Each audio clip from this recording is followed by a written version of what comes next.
네, 중동 호흡기 증후군 메르스 바이러스의 첫 확진 환자가 발생한 지 오늘로서 18일째가 됐습니다. 자고 나면 하루가 다르게 감염자 수가 늘어나고 있는 가운데 오늘은 첫 퇴원자도 나왔는데요. 네, 이 시간 두 분의 전문가를 모시고 메르스 사태에 대해서 자세히 짚어보도록 하겠습니다. 네. 중앙대학교 약학대학 설대우 교수님 그리고 최영일 시사평론가님 두 분 모셨습니다. 어서 오세요. 어서 오십시오. 네, 안녕하세요. 정말 대한민국 메르스 저희도 뉴스에서 통해서 매번 메르스 하고 있는데요. 진짜 대한민국의 키워드 최근은 다 메르스 바이러스인 것 같습니다. 3차 감염자가 발생했고 군부대까지 이 방역망이 뚫렸습니다. 이런 상황에서 메르스 감염자 중에 처음으로 기쁜 소식이죠. 완치가 돼서 퇴원한 환자가 나왔는데 교수님, 그 메르스가 점점 소강 국면으로 접어들고 있다는 신호탄으로 볼 수 있을까요? 어떻게 봐야 될까요? 아직은 좀 속단하기가 이릅니다. 예. 지금 우리가 오히려 기로에 써 있는 것은 지역 감염으로 확산되느냐 아니느냐라고 하는 건데 사실 이렇게 볼 수 있습니다.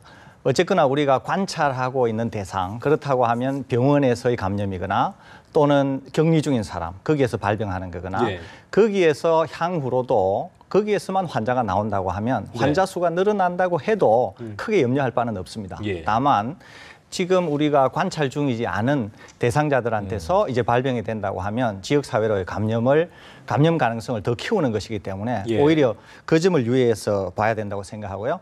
퇴원한 환자에 대해서는 제가 꼭 드릴 말씀이 있습니다. 퇴원한 환자는 60대이고 건강한 분이었지 않습니까? 예. 특히 수퍼 감염자, 특히 그 일본 환자로부터 수퍼 전파자라고 생각되는 네. 분의 부인이지 않습니까? 예. 그런데 이분이 적절한 치료를 받아서 퇴원을 하게 되는 것인데 60대라고 하면 어느 정도 고령임에도 불구하고 퇴원을 하는 것이거든요.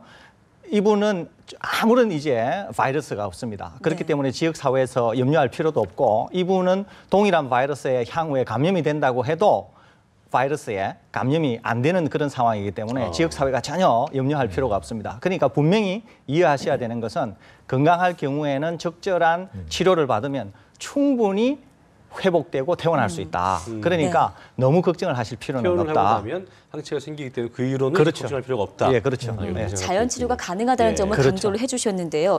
일각에서 메르스가 이제 국내에 유입된 이후에 3차 감염자 이제 심지어 4, 5차를 우려하는 목소리, 변이 가능성을 우려하는 목소리가 많았었거든요. 많았었죠. 그런데 일단 보건당국이 변이되지 않았다라고 공식적으로 입장을 밝혔습니다. 이 부분 어떻게 보시나요? 네, 현재 시점은 맞는 것 같아요. 네. 지금 이제 이 최초의 메르스 감염자가 확진된 것이 5월 20일, 네. 그리고 이제 18일 정도 경과됐거든요. 아직 채 한 달이 안 됐습니다. 네. 우리가 새로운 이제 신종 감기, 무슨 인플루엔자가 유행한다고 했을 때 변이가 며칠 만에 등장하거나 그런 건 아니고요. 다만 중동에서 보고됐던 것과 달리 국내에서는 굉장히 감염자가 매일 자고 나면 늘어나다 보니까 불안감이 그만큼 국민들에게 증폭이 됐던 거거든요. 예. 그런데 우리가 이제 돌이켜보면 대체로 지금 현재까지는 병원에서 주로 감염이 됐다. 그러니까 감염 경로는 어느 정도 명확하고 밀폐된 공간 내에서 병원이랑 건물 내에서 이루어졌었다는 거거든요. 이 다음이 중요한데 보건당국의 발표를 보면 처음에는 자 지금까지는 다 2차 감염자입니다. 3차 감염이 등장하지 않았기 때문에 괜찮습니다. 3차 감염이 등장하면 그때 정말 고비입니다. 3차 감염이 등장했단 말이에요. 그렇죠. 지금 이제 설 교수님 말씀 주셨지만 예. 아직까지는 병원 내 감염입니다. 네. 지역 감염자 없습니다.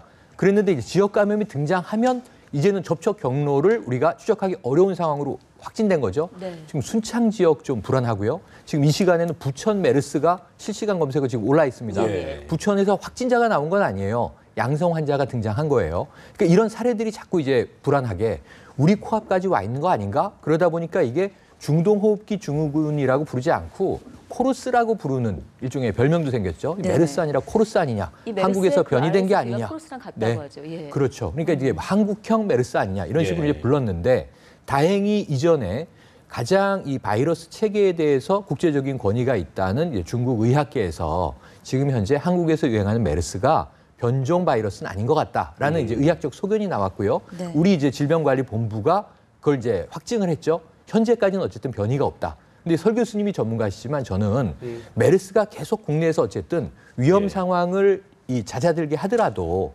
감기처럼 유행하는 또 하나의 이제 신종 질환이 됐을 때 변종 가능성은 계속 남아 있는 거죠. 앞으로 미래에 이게 국내에서 멸종되지 않는다면 그것은 이제 계속 우리 이 의학계의 숙제로 남을 것이다라고 생각이 되는데 문제는 지금 이 확산되는 추이를 꺾어야 되기 때문에 지금 이제 질병관리본부 또 이제 보건당국에서는 무슨 얘기를 하고 있는 거냐면 이미 폐쇄된 첫 번째 감염자가 가장 많이 나왔던 이 병원, 바로 이제 평택 성모병원이죠. 그렇죠. 네. 여기서 1차 유행이라고 지칭을 했고요. 이건 잦아들고 있다.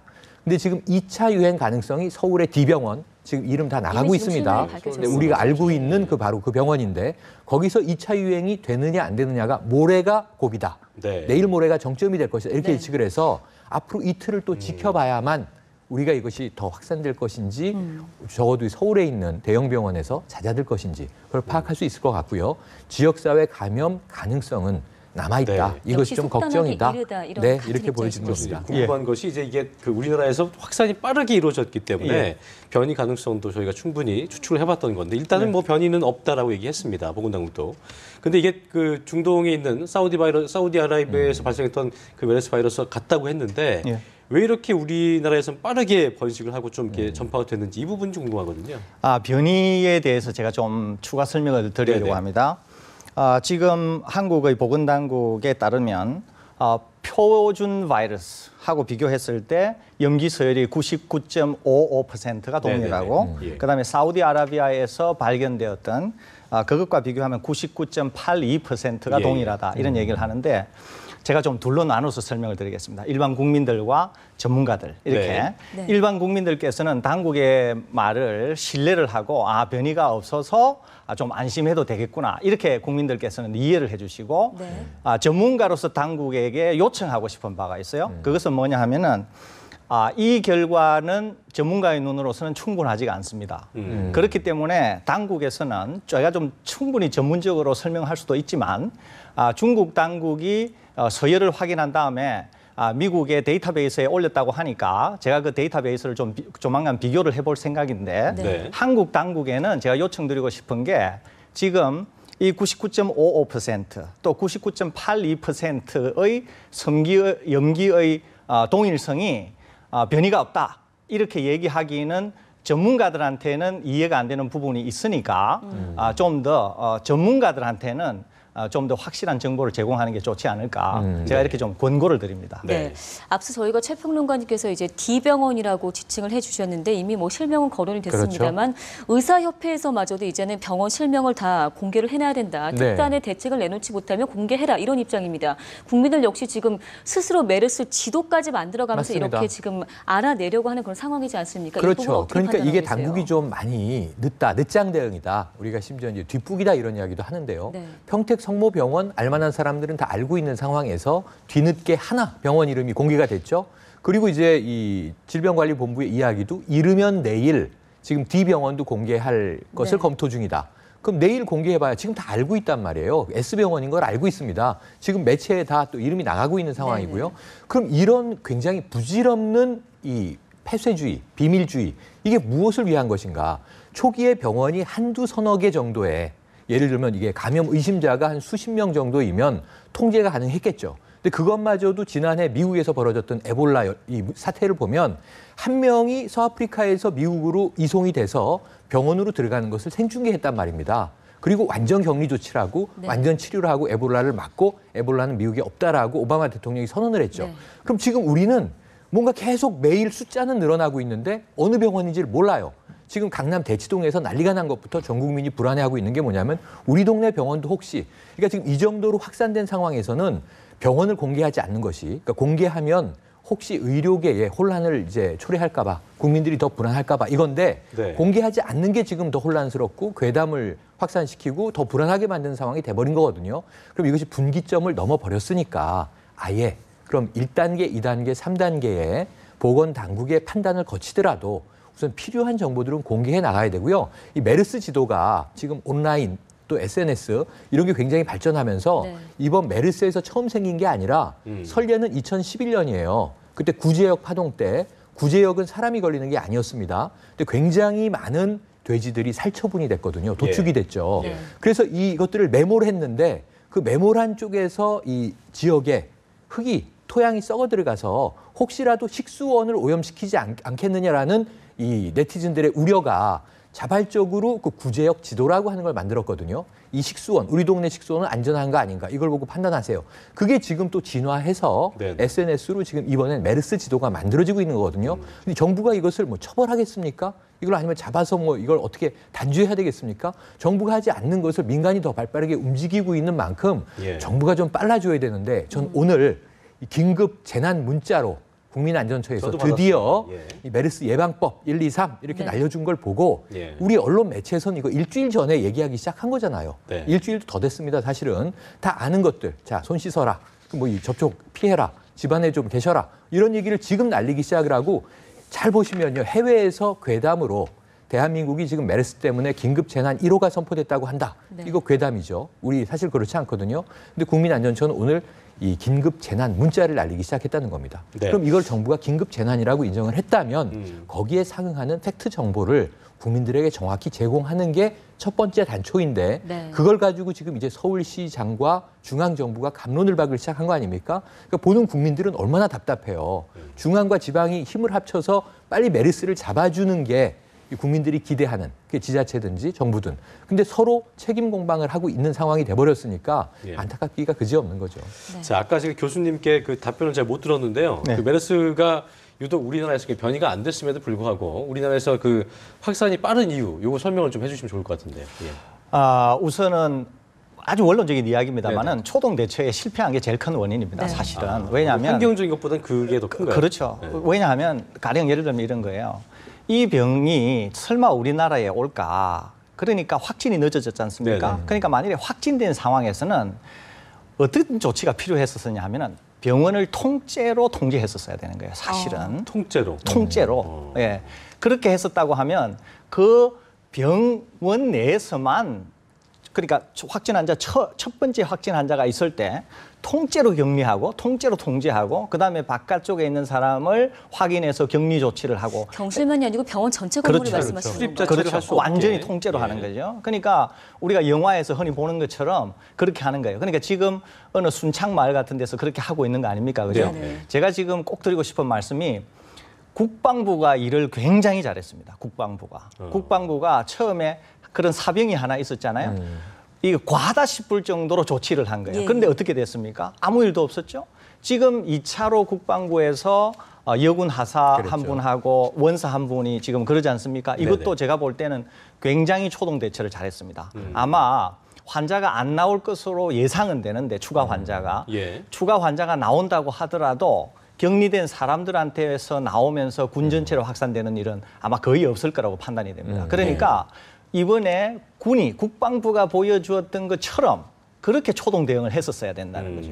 예. 그러니까 뭐 습도가 높다거나 이런 환경적 요인보다는 초동 대처의 미흡이다 이렇게 가장 큰 원인을 볼 수 있겠네요. 그렇죠. 대부분의 전문가들이 그렇게 얘기하는 거고요. 바이러스는 우선 계절적인 요인이 있는 것은 사실입니다. 네네. 그것은 주로 인플루엔자 바이러스라고 독감을 일으키는 바이러스는 계절적인 요인이 굉장히 큽니다. 그러니까 계절적인 요인, 온도나 습도 이런 것들 네네. 때문에 바이러스 활성이 변한다고 하는 건 잘 알려져 있는데 이 바이러스는 메르스 바이러스는 얼마 되지도 않고 물론 온도 변화에 대해서 어떻게 되나 하는 거는 어느 정도 연구가 되어 있지만 그럼에도 불구하고 그것을 너무 맹신할 필요는 없습니다. 그러니까 습도나 온도가 좋지 않다고 해도 8시간, 10시간 정도는 생존하는 것으로 알려져 있으니까 그 시간이면 충분히 이렇게 광범위한 전염을 일으킬 수도 있으니까 네. 계절적 요인을 너무 맹신하실 필요는 꼭 없다 이런 네. 말씀을 드리고 싶습니다. 교수님 한 가지 더 궁금한 게요. 지금 3년 전에 중동에서 이제 메르스가 처음 발생한 건데 일단 지금 백신 치료제가 없다 얘기 나오면서 중국에서 백신 개발 가능성에 대한 지금 기사도 보이고요. 네. 치료제에 있어서 지금 연구가 어느 정도까지 진행이 됐고 그리고 임상 시험 단계까지는 어느 정도 될지 이 부분이 사실 가장 궁금한 부분이긴 하거든요. 네. 일단 완치해서 퇴원한 분도 있긴 하지만 그 부분에 있어서 이제 치료제가 없는데 치료가 됐다 이런 표현이 나올 만큼이니까 예. 이 부분은 저희가 어떻게 해석할 수 있을까요? 둘로 나눠서 좀 설명을 드리겠습니다. 예. 치료제 이러면은 뭘 얘기하느냐는 거예요. 네네. 우리가 신종플루 걸렸을 때 타미플루 같은 거를 그렇죠. 치료제라고 얘기하는 겁니다. 완전히 그냥 바이러스를 죽여 없앨 수 있는. 그렇죠. 예. 바이러스를 죽여 없애거나 바이러스의 농도를 극단적으로 낮출 네네. 수 있는 이런 거를 치료제라 그러는데 아직 그런 거는 없다는 거죠. 네네. 네. 그러니까 이 치료제 개발은 얼마나 걸리겠느냐. 그러면 네. 치료제 개발은 지금 연구가 어느 정도 진행이 되어서 네네. 어떤 것을 우리가 조절하고 어떤 것의 기능을 억제하고 하면 치료제로서의 효과가 있다. 이런 거는 어느 정도 알려져 있어요. 그러니까 제 생각으로는 임상을 고려하건대 앞으로 한 7년에서 10년 정도 되면은 치료제는 충분히 나올 수 있을 거라고 생각이 됩니다. 예, 예. 백신인 경우에는 조금 얘기가 다른데 네. 이런 전염성 질병에 있어서 전염성 질병이 어떤 거든지 상관없습니다. 뭐 진드기 바이러스도 그렇고 뭐 모든 전염성 질병에 있어서 최후의 수단은 백신입니다. 그러는데 이 백신은 뭐 다른 나라에서도 연구를 많이 하고 있지만 제 자신도 이미 메르스 백신이 상당히 진행이 됐습니다. 이제 제가 개발한 게 모든 백신을 만들 수 있는 그런 이제 기반 기술이라고 하는데 이 기반 기술을 제가 확보를 해서 에볼라 백신이라든지 메르스 백신이라든지 그다음에 2013년도에 중국에서 유행이 됐던 H7N9이라고 하는 백신이라든지 이런 것들을 제가 실험실 수준에서는 다 만들어서 가지고 있어요. 네. 앞으로 동물한테서 테스트하고 사람한테서 테스트하고 하는 네네. 결과가 남아있지만 이런 백신들의 어려움은 뭐가 있냐 하면은 이 질병이 오랫동안 존속을 하게 되면 투자를 해서 백신을 만드는 데까지 이를 수가 있지만 보통 이렇게 있다가 없어지는 경우가 많습니다. 사르스와 같이. 사르스가 한 1개월 정도 순식간에 퍼졌다가 사르스가 없어짐으로써 대형 제약사들이 엄청난 피해를 많이 봤습니다. 그 네. 투자에 대한. 그러니까 우리나라도 여전히 투자에 있어서 전 국가들이 많은 나라들이 그런 걸 끓이는 거예요. 투자를 했을 때 과연 이것이 끝까지 백신으로 개발 단계까지 갈 수 있느냐. 이제 그런 문제가 있는데 지금 우리가 보시다시피 이거를 상업적인 측면에서 볼 게 아니라 네. 국민 안전이라든지 공공성 예. 측면에서 볼 때 정부가 이런 거는 투자를 해야 된다는 게 길게. 그래서 그렇게 되면 앞으로 한 5년에서 7년 정도 되면 백신은 충분히 개발될 가능성이 있다. 이렇게 말씀드릴 수가 있습니다. 네. 자, 그 평론가님, 그 보건당국이 이제 그 메르스에 대한 처음 그 전파에 대해서 비말 전파를 이제 네. 얘기했었거든요. 근데 이제 어제 공식 브리핑에서는 또 다른 말을 했습니다. 이게 에어컨을 통해서 바이러스가 확산됐을 것이다. 이거는 네. 그렇다면 비말보다는 에어컨으로 통한 그 감염이라는 것은 이제 공기 감염이라는 얘기이기 때문에 더욱더 예. 위험한 거라는 거거든요. 그러니까 이거 기술적으로 보면 지금까지 이제 비말 감염이고 공기 네. 감염은 아니다. 이게 지금까지의 정설입니다. 네네. 그런데 이제 그 중간 단계를 보면요. 지금 에어컨 공조 시스템의 이야기가 등장했어요. 평택 성모병원에서 이게 굉장히 많은 감염자, 30명 가까운 감염자를 냈던 건 뭐냐면 그 병실에서 2m 이내에 기침을 하거나 비말이 튈 수 있는 범위 외의 환자들에게도 왜 갔느냐. 지금 보니까 문 손잡이에도 아직 메르스 바이러스가 있다고 해요. 네. 에어컨 필터 안에도 바이러스가 있어요. 그럼 이게 아까 말씀하신 대로 생존이 얼마인지는 명확하지 않습니다. 바이러스가 2시간에서 24시간을 생존하는 것으로 지금 추정이 돼 있는데 24시간하고 2시간은 완전히 다른 개념이죠. 그렇죠. 감염할 수 있는 가능성으로 본다면. 근데 이 비말에 의해서 감염되는 바이러스가 공조 시스템을 타고 다른 병실로 날아가거나 뭐 예를 들면 가장 심각하게는 조리실이라든가 식당으로 날아가거나 이런 일들이 벌어졌다고 하면 사실은 이게 비말 감염이지만 우리가 지금 이 방송을 보시는 분들이 마이크를 통해서 제 목소리가 앰프를 통해서 전파를 통해서 스피커로 전달이 되잖아요. 비말 형태로 되어 있는 바이러스를 공기 감염처럼 퍼뜨릴 수 있는 굉장히 나쁜 기술적인 환경이 만들어져 있다는 겁니다. 네. 병원이라든가 대형 건물, 직장도 마찬가지예요. 한 명의 만약에 감염자가 있는데 직장에서 자기 자리에서 하루 10시간 일하고 퇴근했는데 정말 다른 방에 있는 사람이 감염됐다. 왜? 에어컨을 통해서 공조적으로 전달이 됐다든가. 그러니까 지금 이게 도시 환경에서는 굉장히 위험할 수 있다는 거죠, 바이러스가. 그래서 지금 제가 보기에는 비말이다, 공기다. 이게 뭐 교과서적으로 우리가 통제된 실험실 내에서 얘기하는 것의 의미가 아니라 실체적으로 감염이 된 사례를 우리가 이 샘플링을 해서 예. 그 빈도를 통계적으로 계산을 하면 비말로는 정말 이게 5m, 10m를 넘어갈 수 없는데 감염 사례를 보니까 10m, 20m를 날아갔고 혹은 더 멀리 갔다라고 한다면 그걸 공기 감염이라고 정의할 것이냐, 비말 감염이라고 정의할 것이냐가 아니라 지금 우리가 살고 있는 도시적인 공간 환경에서 마치 공기 감염의 효과를 낼 수 있는 경우도 이러이러한 경우에 있을 수 있다라는 전제를 가지고 예방해야만 이 서울과 같은 이 대도시 수도권에서 이것의 확산을 막을 수 있고요. 예를 들면 지금 또 교통수장이 돌아다니잖아요. 지금 예. 괴담 중에 하나가 뭐냐면 지금 이 메르스 바이러스가 1호선을 타고 다닌다고 한다. 이런 괴담을 전파하는 거예요. 왜? 부천에서 생겼고 뭐 어디서 생겼고 이 지역별로 또 지도를 찍어보면 네. 그런 나름대로 이제 패턴이 등장하긴 하겠죠. 괴담인지 아닌지 우리가 나중에 검증해봐야 되겠습니다만. 근데 그런 말이 사실이라면 사람이 달고 움직이는 것보다 지금 뭐 지하철도 있죠, 버스도 있죠, 각종 예. 이제 운송수단이 서울 이 시내를 뒤덮고 있는 도시 상황에서 지방 도시도 마찬가지인데요. 이것이 확산될 수 있는 가능성이 사우디의 시골보다 훨씬 많지 않겠는가 하는 추정을 우리는 이게 의학적으로뿐만 아니라 예. 도시공학적으로도 고민을 해야 되는 단계에 와 있다. 만에 하나 지역사회로의 전파가 예. 가능성이 있다면 이것까지도 방역 당국이 염두에 둬주시길 바랍니다. 어떻게 보면 가장 중요한 부분이기 때문에 네. 이 전파 경로 이거에 대한 교수님의 생각을 좀 듣고 싶습니다. 어떻게 보십니까? 실질적이고도 매우 중요한 두 가지를 제가 꼭 얘기를 하고 싶은데요. 네네. 지금 이 확산에 있어서 키가 두 가지가 있습니다. 하나가 슈퍼 감염자, 슈퍼 스프레딩 퍼슨이 하나가 있고요. 그다음에 슈퍼 감염자가 있었던 특이한 그 병원이에요. 이 네네. 두 가지 요인이 있습니다. 그러니까 슈퍼 전염 병원이 하나 있고 슈퍼 전염자가 있는 거죠. 지금.